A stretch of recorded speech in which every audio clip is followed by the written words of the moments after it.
Howdy Hoopers, I'm Sherry Repenger of Hip the Hoopla, and we're going to learn the next combination for the World Hoop Day dance, which looks like so. It's another 16 counts.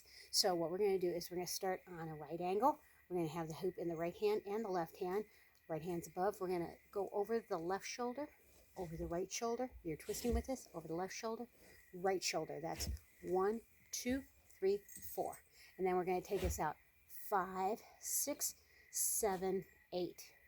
And then we're going to go over the head with the right hand, swoop it over, place it on the shoulders, undulate the hoop down into the back hands.